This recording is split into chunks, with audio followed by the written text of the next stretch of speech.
आज की कड़ी में हम स्वतंत्रता सेनानी और उत्तर प्रदेश के पूर्व मुख्यमंत्री हेमवती नंदन बहुगुणा को स्मरण कर रहे हैं, जिनका निधन 1989 में 17 मार्च को हुआ था। उन्होंने भारत छोड़ो आंदोलन में सक्रियता से भाग लिया और 1940 के दशक के दौरान ब्रिटिश सरकार ने उन्हें गिरफ्तार कर कारागार में रखा। हेमवती नंदन का जन्म 1921 में पौड़ी गढ़वाल में हुआ था, जो अब उत्तराखंड में है। 1930 के दशक में इलाहाबाद विश्वविद्यालय से कॉलेज शिक्षा के दौरान ही उन्होंने स्वतंत्रता आंदोलन में भाग लेना शुरू कर दिया था। 1942 के भारत छोड़ो आंदोलन के दौरान उन्हें गिरफ्तार कर जेल में डाल दिया गया। 1942 से 1946 तक उन्हें कारागार में रखा गया। देश की आजादी के बाद उन्होंने इलाहाबाद में श्रम संगठनों के साथ काम किया और भारतीय राष्ट्रीय श्रमिक संघ कांग्रेस के सदस्य बनाए गए।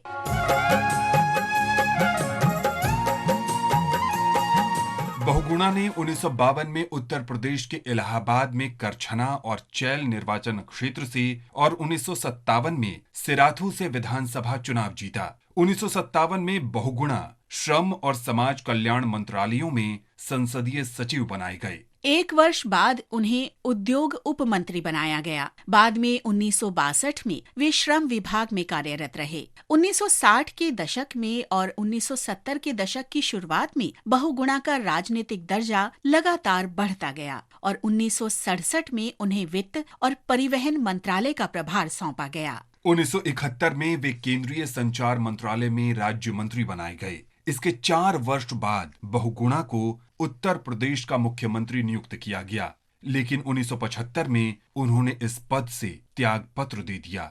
1977 में हेमवती नंदन बहुगुणा ने जगजीवन राम और नंदिनी सत्यपथी के साथ मिलकर एक नया संगठन बनाया, कांग्रेस फॉर डेमोक्रेसी। बाद में जनता दल गठबंधन में इसका विलय कर दिया गया और बहुगुणा कैबिनेट मंत्री बनाए गए। 1987 में अपनी मृत्यु तक बहुगुणा जनहित के कार्यों के लिए समर्पित रहे। इस महान राजनेता को हमारा नमन।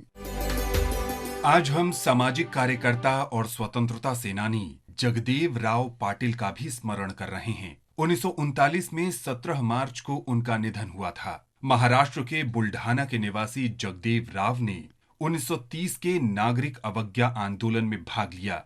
उन्हें गिरफ्तार कर 6 महीने के कठोर कारावास की सजा दी गई। जेल से बाहर आने के बाद उन्होंने समाचार पत्र राष्ट्रमाता का संपादन किया। उन्हें मलकापुर तालुका कांग्रेस का अध्यक्ष चुना गया और वे स्वतंत्रता आंदोलन के लिए काम करते रहे। माना जाता है कि 17 मार्च 1939 को रहस्यमय परिस्थितियों में एक पुलिस एजेंट द्वारा उनकी हत्या कर दी गई। इस महान विभूति को हमारा नमन।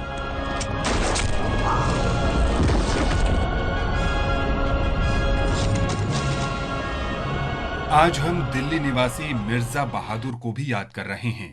उन्होंने 1857 में स्वतंत्रता की पहली लड़ाई में भाग लिया था। उन्होंने बड़ी बहादुरी से दिल्ली में ब्रिटिश सेना को आगे बढ़ने से रोका, लेकिन दिल्ली पर फिर कब्जा करने के बाद ब्रिटिश सैनिकों ने उन्हें गिरफ्तार कर लिया। ब्रिटिश शासन के खिलाफ विद्रोह के आरोप में मौत की सजा सुनाई गई और 17 मार्च 1858 को उन्हें फांसी पर लटका दिया गया। इस महान शहीद को शत शत नमन।